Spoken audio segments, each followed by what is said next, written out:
weather team. All right, back here on SportsLine, talk about the NCAA tournament and Kentucky's march to the Final Four. Also, I mentioned in the last segment, Konso Martin staying at Tennessee. He made that decision late last night to turn down the Marquette job. And I'm not surprised at all. I know some people are today, but a couple things about Konso Martin. Number one, Konso Martin comes from a group of guys, or a coaching tree, if you will, in college basketball that are loyal guys. Gene Cady, long time at Purdue. Steve Layman coached under him. Bruce Weber coached under him. Matt Painter, who's back at Purdue. Konso Martin, of course, played there, coached under those guys as well. I don't think he necessarily looks to leave, and I think if you give him a reason to stay, he wants to. I think he looked out there at the option because you'd be crazy not to if somebody's going to throw more money at you. But I think what he saw when he gazed at Marquette after really looking at it is a program that's not what Marquette has been in recent years. Buzz Williams really fled that job to go to Virginia Tech because he had struggled with administration there. He didn't feel they had the same resources that they needed to and had earlier, and he needed to go someplace else and have a fresh start. But also Marquette used to be in that sort of basketball gold mine of being in the Big East and everything that you come with that. And all of a sudden, the Big East sort of imploded. You know, you don't have Syracuse, you don't have Georgetown, you don't have Pittsburgh anymore. It doesn't have the same prestige. And if you're Konso Martin and you're looking at that job as well, after Buzz Williams left, it doesn't have the same prestige anymore. And yeah, there might have been some money there or money advantage there in terms of salary perhaps. But the other thing you have to look at if you're a coach, I hear coaches talk about this all the time, is what is the situation in terms of your administration? And right now, Marquette has an interim athletic director who's not going to be there 1 year from now if you take the job. And that is always a situation in which coaches are wary to walk into because you want to know that that athletic director has your back. You want to know that he will stand up for you. And there's no guarantee that that will be the case in Marquette. Not just the athletic director, though, but Marquette's right now searching for a new school president. And sometimes the president can be even more of a bother for a basketball head coach or a football head coach than the athletic director is. And so if you're looking at that job right now, which Steve Wojciechowski got hired for today, Wojo goes into that job not knowing who his AD is going to be 12 months from now and not knowing who the school president's going to be. In a league that's in somewhat of a state of flux, too, in the Big East, to me, Marquette is not nearly the job that it appeared to be maybe a couple years ago. Obviously, Tom Crean had success there, and Buzz Williams followed that up. But I think there's some real questions about the direction of that program, and to me, that's a big reason why Konso Martin ultimately decided to head back to Tennessee. We'll switch topics a little bit here, talk about Kentucky and the Wildcats' trip to the Final Four. Joined on the phone now by Kyle Tucker from the Louisville Courier-Journal. Kyle, thanks for coming on tonight, my man. Hey, man, thanks for having me. Have you caught your breath yet from this weekend? Because it's hard to imagine covering any more of an epic regional than what you saw really for 3 games there in Indianapolis, but specifically the 2 that Kentucky played in. Yeah, no, I haven't caught my breath. I have managed to dump my suitcase out into the laundry machine, and we'll just dump it all back out of the dryer into it and hit the road again in the morning for Dallas. So it's been a crazy run. I didn't really expect to necessarily have to pack and repack my suitcase as many times as I have this month, but they march on. So at this point, it wouldn't shock me at all if they win the whole thing, and I certainly wouldn't have said that to you on March 1st. Kyle, at what point did you start to think, okay, maybe this team has turned the corner and could be the team we thought at the beginning of the year? Did you have any idea coming into this tournament, or at what point during the tournament did you think, man, these guys maybe could make a run here? Yeah, I mean, they started to look better at the SEC tournament. But you really had to continue to doubt them because they had some moments where they looked like they were turning a corner during the season and then reverted. They had a big overtime win. They won at Missouri, for instance, and then had came back and lost a couple games. They had a big overtime win. Julius Randle hits a big shot against LSU.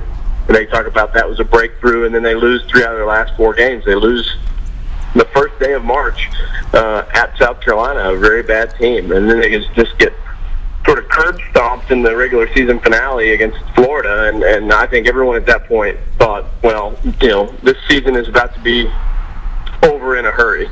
And then they went to the SEC tournament. The tweak happened, as Calipari says he made some tweak, and it changed everything. And they looked great. They ran all the way to the SEC final, and they had a chance at the end to beat Florida. Had the ball with 10 seconds to go, and the guy slipped and fell. They lose by 1. But they start looking like a real team in that tournament. And even still, I don't think anybody really could fully start to believe, well, maybe, until they beat Wichita State. And when that happened, you had to think, if they can beat this team, because Wichita State, on the day that they beat them, played as good as they could have played, and they looked like a 1 seed, and Kentucky still won. I think that's when you had to start looking at this group as a real contender. Kyle, how much do you think that run they had in the second half against Florida in the SEC tournament title game gave this team a shot in the arm that they could play in what has really been a murderer's row to get through that region and get to Dallas for the Final Four? Oh, it's huge. I think I wrote my story off that game was, with 10 minutes to go or whatever it was, it looked like all the progress they'd made in Atlanta had vanished. All the good feeling, all the good vibes they had established in their run to the SEC title game had vanished when they were down 15 and Florida was just sort of having its way. The fact that they found a way to roar back into that thing, that they had the ball at the end with a chance to win, that was the beginning of what we've seen all through this tournament. I mean, every one of these games, they've been down in. They've had to come back in. They've been, it's been in doubt with a minute to go, and they had to find a way to make a play. It didn't that day. They didn't make the last play, but since then they have, and I think you can definitely trace the roots of their grit and their whatever you want to call it, their late game poise to the way that they finished that Florida game. They've definitely made all the plays down the stretch the last 3 games. Kyle Tucker from the Louisville Courier-Journal joining us on the phone here on SportsLine. Kyle, you alluded to it. Coach Calipari said a couple different times, I think right before the SEC tournament and then right after the SEC tournament, that he made a tweak. And everything was all better now because of that tweak. He hasn't really gone out and explicitly said what that is, but covering them every day, do you have any real feel for what that tweak or those tweaks were? Certainly the first tweak, and I think it was the most significant. Andrew Harrison plays, and maybe even the way he coaches him, because we've talked to his dad, Andrew Harrison's dad, since then, and he basically said, Cal rode my guys too hard. My twin boys, I sent him there because I wanted him to be hard on them, but at some point you got to love on them, and I think he was coaching them too hard at a point and was sort of breaking them down, and they weren't having fun anymore. He sort of laid off a little bit, I think, going into the postseason, and he's gone back to angry Cal a few times, but he's tried to make it more fun with them, take some of the pressure off. I think that helped with their mentality, and then the way that he asked Andrew Harrison to start playing, which is basically the offense that he's known for. He basically told him going into the SEC tournament, stop trying to score, start trying to get everybody else involved. Dribble, drive, get into the lane and kick it out, and there'll be guys wide open. Trust those guys to make the shots, and they have. And his brother's really fed on that. James Young's really fed on that. Aaron Harrison shot 5% from 3. His twin, all during the season, has shot 50%, 22 out of 44 from 3 in the postseason, starting with the SEC tournament. Andrew's assists are up from like 3.2 a game during the year to, like 5, 6 a game now. It has made, the way Andrew has played has opened up everything else. He's more confident, and it has changed, I think, the mentality of the whole rest of the team. You talk about Aaron Harrison and the shots he made. He started off 0 for 4 on Sunday and then makes 4 massive threes in the final 8:30 of that game, including the game winner with 2.5 seconds to go against Michigan. What is it about that kid? Because it didn't look like he was having a good game on Sunday, and then all of a sudden, he had the biggest game. Yeah. He, hilariously, one of his teammates, Dakari Johnson, said afterwards, in another term, he said he's got big guts. I'll let you fill that in. I think this is a family program, right. But he just said, he's a guy that's not afraid to take that shot. He's not afraid to take the big shot. He's not afraid to miss the big shot. If he misses one, he's not afraid to let another one fly. He's the guy they want. He's exactly the guy any team would want to have the ball in that situation, because he's just not afraid. He expects to make it every time, and he rose up and took it like he expected to make it. That last shot was not one necessarily that you call a great shot, but it was always the plan. He inbounded it, he gave it to his brother Andrew, who handed off to him going right, and there was a guy in his face. I don't think Michigan could have defended it better. Oh, no way. Karis LeVert, if you've seen the still shot, his hand was right on his hand. He absolutely defended as well as you could have, and Harrison still knocked down the shot. Kyle, obviously you're a journalist. You have a job to do when you're at these games. But can you describe the final minutes of those two games this weekend? I mean, there were 40,000 people there for a Sweet 16 game on Friday night against rival Louisville, a couple hours from each campus. And that place was nuts. It was as good of any atmosphere I've ever seen in the tournament. And then you have the game that is the game of the tournament so far this year, and maybe for a couple years, on Sunday against Michigan, that goes down to the final shot. What are you thinking there courtside as you're watching this unfold? Yeah, it's been pretty stunning. I mean, I think at the end of the last three games Kentucky has played, I've just sort of sat next to whoever was beside me and looked at them, both of us looking at each other with, our jaws, on the floor. Like, did we really just see that? And as you said, the atmospheres at all those games have been electric, because they've been three consecutive classic, as good as you'll see played games in the tournament, and three straight. And that's the thing that really is impressive. Though, look what Kentucky's done. They haven't caught a break. It wasn't. I don't mean like a break here and there in the game. I mean, they didn't get a 13 seed in this tournament. Well, they beat the three teams left that were in last year's Final Four. That tells you something right there. Yeah, they beat three Final Four teams, including the defending national champions, and they beat those teams on days where those teams played great. None of those teams came out and had a bad day, and Kentucky got fortunate in that way. They had to go match a Final Four team's best effort, and then be one shot better, and they have been every game. I am frankly stunned by, if you had told me how it would go, that each of these teams would shoot this percentage and play the way they played. Could the Kentucky team I watched all year beat three of those in a row and have to fend them off in the final seconds? I never would have imagined that. Kyle Tucker covers the Cats for the Louisville Courier-Journal. Kyle, Kentucky goes back to the Final Four. This is familiar territory for Kentucky fans, certainly under Coach Calipari. But the way this season has unfolded, what is the feeling in Lexington right now, and how different is it maybe than some of the expected trips they've had in the past?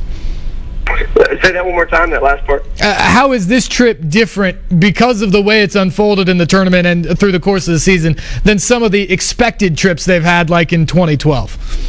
Yeah, well, they've actually, oddly enough, they've had two sort of unexpected trips under John Calipari. As good as you think, as much as you think of expectations with that program, 2011 when they went with Brandon Knight and those guys was sort of unexpected. But this one, it's so strange. And I asked Cal about this the other day.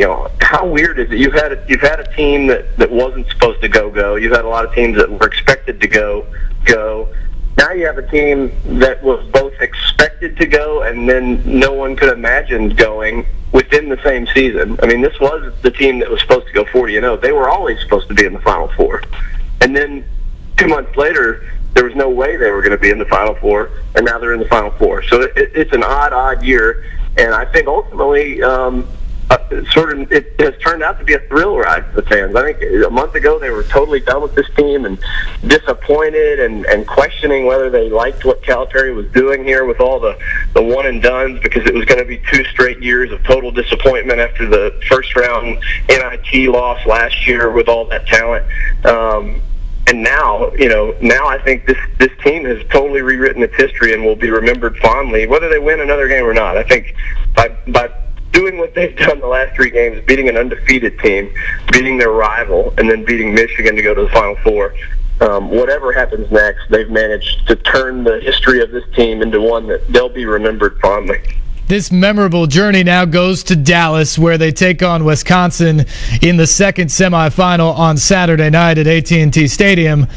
Kyle, in a weird way, I think a lot of people would almost look at Wisconsin and say maybe that's not quite as good of a team as some of the teams they've faced. That tells you about Kentucky's run right there. But in a weird way, are these Badgers almost a worse matchup for this Kentucky team based off the way they play and specifically the matchup of a guy like Frank Kaminsky inside? Well, and what's unfortunate for Kentucky about that, and interesting, is that there are a few people in the country, I think, that really have a good matchup for Frank Kaminsky because he's a 7-footer who's skilled and can do so many things and shoot threes. Well, Kentucky has that guy. His name's Willie Cauley-Stein, and unfortunately for Kentucky, he's injured. He probably won't play, almost certainly won't, with his ankle injury. We still don't have a specific diagnosis on him, but it doesn't look like he's going to play. And I asked, Cal today, he had this look on his face that said, is this the one game you're going to miss Willie Cauley-Stein the most? And he just had this, yeah, big time, kind of look, because it is really difficult to find an answer for a guy like that. And Cauley-Stein is the 7-footer who's a rim protector, one, but also athletic enough to get out and guard the perimeter. He's the perfect matchup for a guy like Kaminsky, and they're not going to have him. So they're going to try to answer with Dakari Johnson, who's more of a traditional center, a 7-foot wide body guy that doesn't really play above the rim. He's not super agile, so that's going to be interesting. Their quicker option and their potentially better defensive option is Marcus Lee, the guy who exploded onto the scene. Boy, did he! Again, with 10 points, 8 rebounds, 2 blocks in 15 minutes. He scored 9 points in the entire calendar year of 2014. Came out of nowhere, and they needed him, and he delivered. And he's one of those McDonald's All-Americans that Cal has the luxury of stacking at the very end of his bench, and so he could have a big role in this game come Saturday night. Well, Kyle, if you believe what Vegas says, they've got Kentucky and Florida as the favorites this weekend, which would set up, as crazy as it is, an all-SEC showdown. For as bad as the SEC was this year, you could have 2 SEC teams playing for the title on Monday night. You've watched this team all season long. What do you expect? I'll put you on the spot. What's your prediction for this weekend out of the Cats?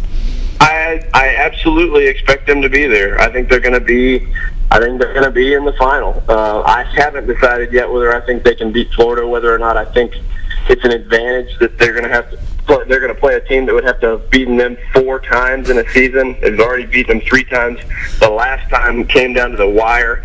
And really, the game in Lexington, Kentucky had under control. They were up 7, I think, with 6 minutes to go, if I remember that correctly, and just sort of fell apart down the stretch and lost by 10. But that game in Lexington was competitive. The game in Atlanta in the SEC final was, again, a 1-point game. The only game that got out of control was in Gainesville on senior night, and Florida played out of its mind. I think in the 4th matchup it would be a great, great game. It's hard for me to pick against Florida right now. They played so well, and they won't lose.